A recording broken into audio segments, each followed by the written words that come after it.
সকাল, বিকাল, সন্ধ্যা, রাত, দিন এগুলোর ইংরেজি কী? তো চলুন এখন আমরা এই শব্দগুলোর ইংরেজি এখন আমরা জেনে নেই। এগুলোর ইংরেজি কিন্তু খুবই সহজ, একবার দেখলেই কিন্তু পারবেন। তো চলুন শিখে নিই।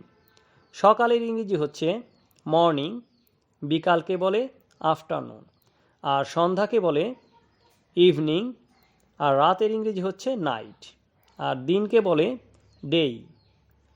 আজ, গতকাল, আগামীকাল, আগামী পরশু, গত পরশু এগুলোকে ইংলিশে কি বলে? তো চলুন এখন আমরা এগুলোর ইংরেজি শিখে নিই।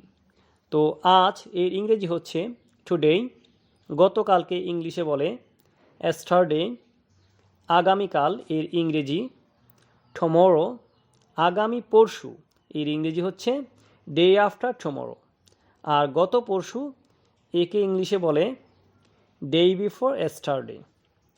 গতকাল, গত সপ্তাহে, গত মাসে, গত বছর, গত পরশু এই শব্দগুলোর ইংরেজি কী হবে? তো চলুন এখন আমরা এই শব্দগুলোর ইংরেজি জেনে নিই।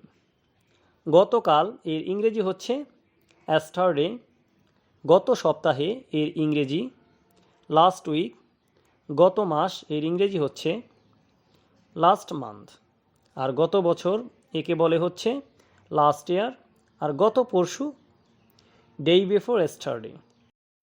পরের দিন, পরের সপ্তাহ, পরের মাস, পরের বছর, পরের সময় এই শব্দগুলোর ইংরেজি কী হবে?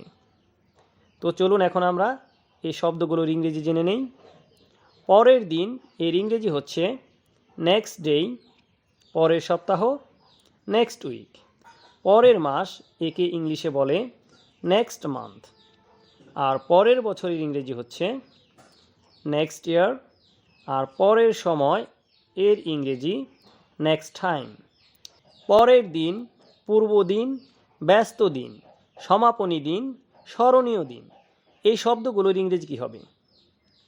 তো চলুন এখন আমরা এই শব্দগুলোর ইংরেজি জেনে নেই। পরের দিন এর ইংরেজি হচ্ছে নেক্সট ডে, পূর্ব দিন এর ইংরেজি প্রিভিয়াস ডে, ব্যস্ত দিন একে ইংলিশে বলে হ্যাট্রিক ডে, আর সমাপনী দিন র্যাগ ডে, আর স্মরণীয় দিনকে বলে মেমোরেবল ডে। তো এখন আপনাদের জন্য একটি কুইজ আছে, তো কুইজটি দেখুন। আজকের কুইজ, উৎসবের দিন এর ইংরেজি কি কমেন্ট করে জানান।